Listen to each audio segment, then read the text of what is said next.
ओम श्री परमात्मने नमः। आदरणीय भक्तजनों, सादर प्रणाम।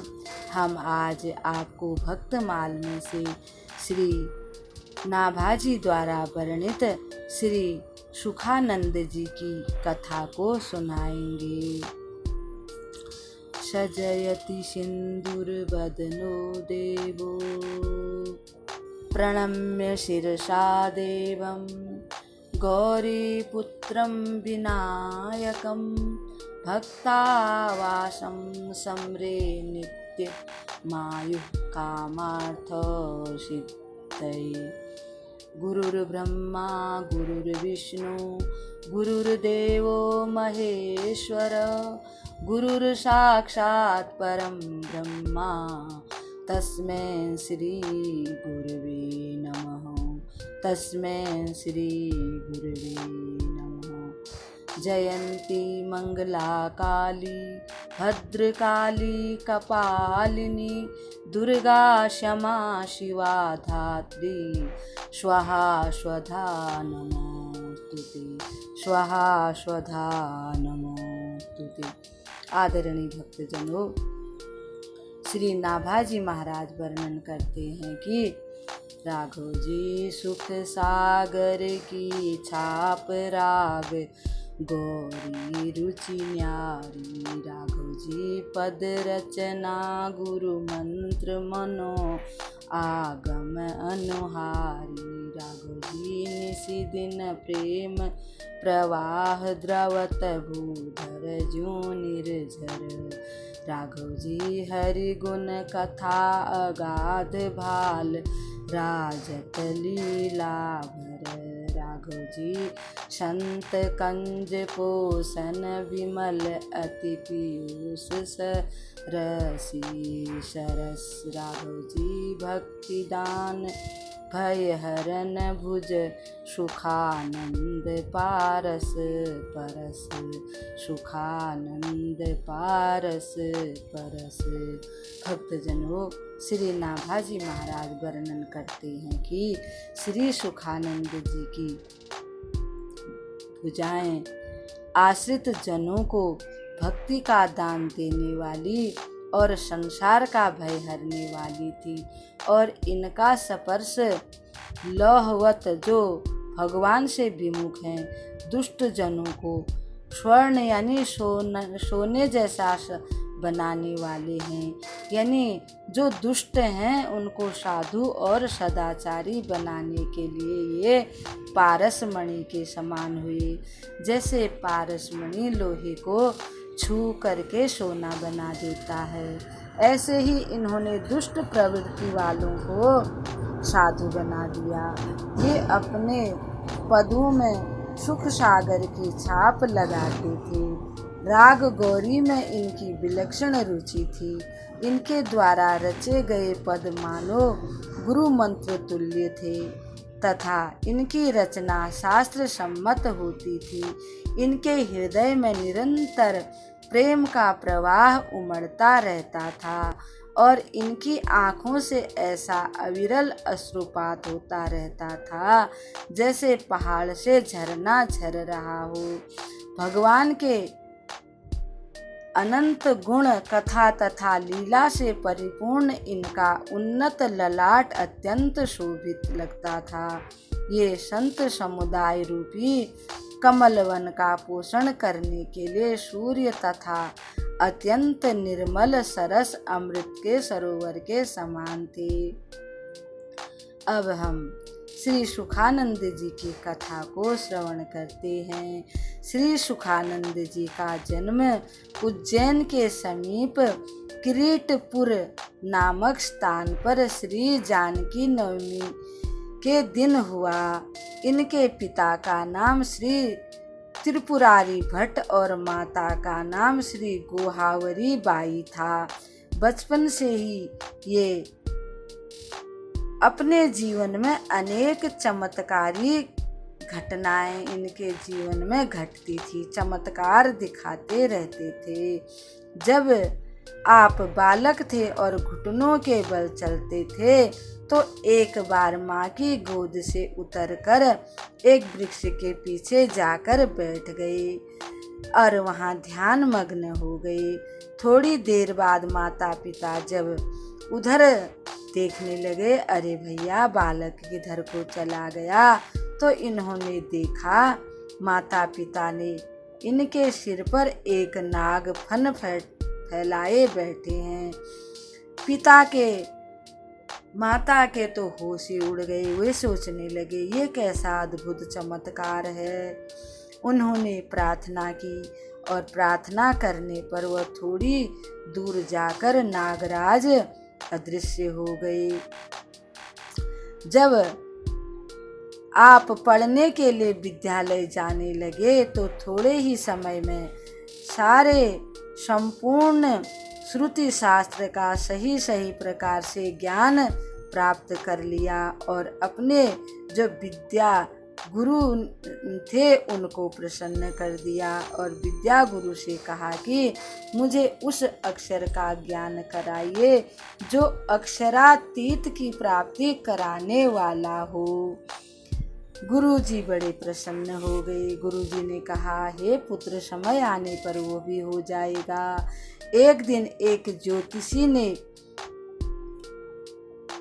इनके विषय में इनके माता पिता को बताया। अब माता पिता कोई ज्योतिषी, कोई ज्ञानी ध्यानी संत ऋषि ज्योतिष घर पर आ जाते हैं तो बड़ी प्रसन्नता से अपने बच्चों का जो जन्म पत्री, जन्म कुंडली आदि दिखाते हैं कि हमारे बच्चों का भविष्य बताइए, हमारे बच्चों का भाग्य बताइए कि हमारा बच्चा बड़ा होके कैसा रहेगा, इसकी उम्र कितनी है आदि सभी बातें पूछते हैं। इनके माता पिता भी बड़े प्रसन्न होकर के ज्योतिषी से पूछने लगे।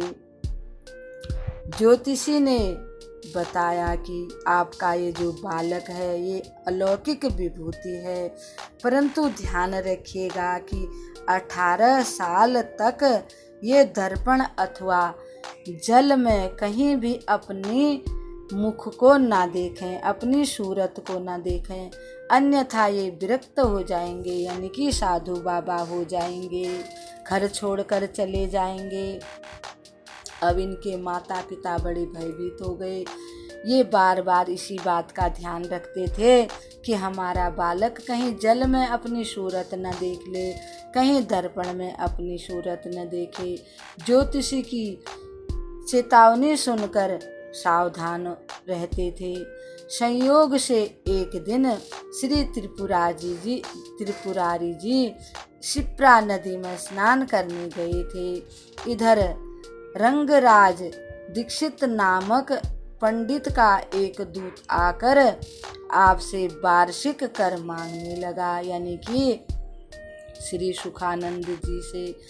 जब इन्होंने पूछा कि यह किस बात का कर है तो उसने बताया कि आपके पितामह पंडित श्री रंगराज जी से शास्त्रार्थ में पराजित हो गए थे, तब से वे उन्हें वार्षिक कर देते रहे हैं।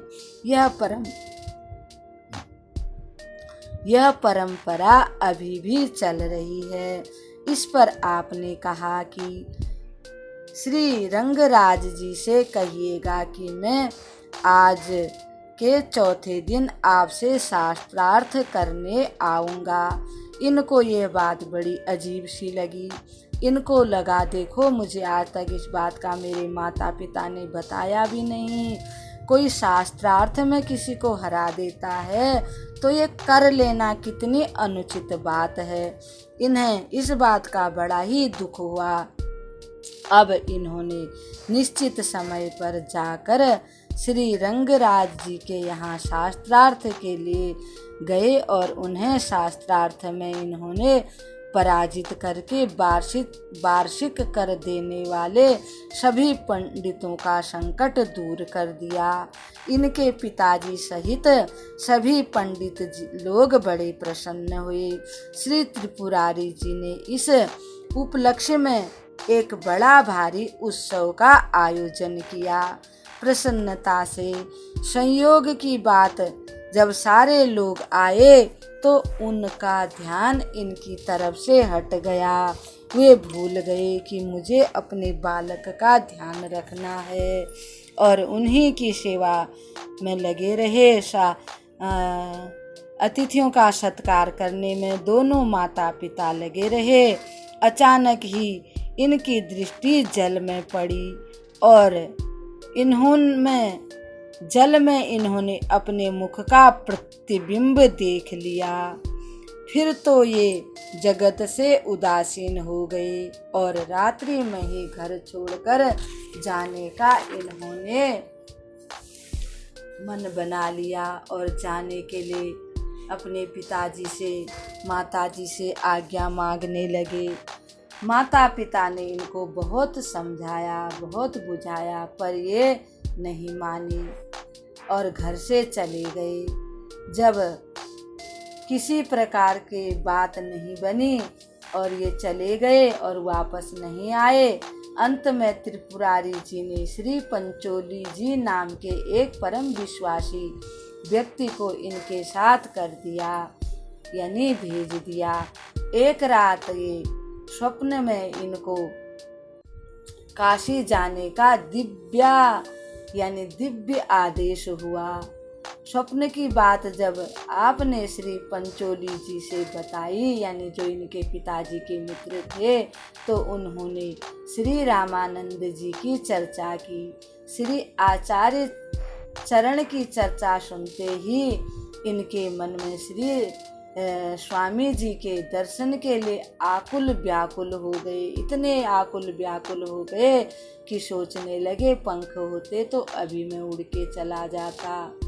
और इनका मन काशी जाने के लिए बड़ा ही लालायित हो गया और ये काशी के लिए चल दिए। जब काशी जा रहे थे तो मार्ग में इनको श्री राम भारती नामक एक सन्यासी बाबा मिले। इन्होंने आपको अधिकारी समझकर अष्टांग योग का ज्ञान दिया। थोड़े ही समय में ही आपने समस्त यौगिक क्रियाएं सिद्ध कर ली, यानी सारा ज्ञान प्राप्त कर लिया। कुछ दिनों बाद जब आप श्री राम भारती के साथ स्वामी रामानंदाचार्य जी के आश्रम पर गए, श्री स्वामी जी ने आपका विधि पूर्वक पंच संस्कार करके श्री राम मंत्र की दीक्षा दी और सुखानंद इनका नाम रख दिया। आप कुछ काल तक काशी में रहकर श्री आचार्य जी की सेवा करते रहे।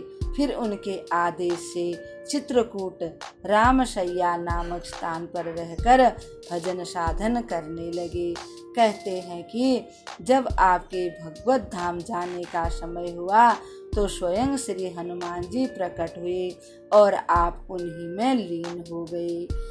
भक्तजनों, ऐसे श्री सुखानंद जी हुए हमारे संत। अब हम उनको प्रणाम करते हैं और आपको भी प्रणाम करते हैं। आपका जीवन मंगलमय हो, आपको भी भगवान की भक्ति प्राप्त हो। इस कथा के साथ हम आप यहीं पर विराम देते हैं। कल फिर भगवान के एक और भक्त की कथा के साथ आपके सामने हाजिर होंगे। तब तक के लिए हम आपको प्रणाम करते हैं। ओम श्री परमात्मने नमः।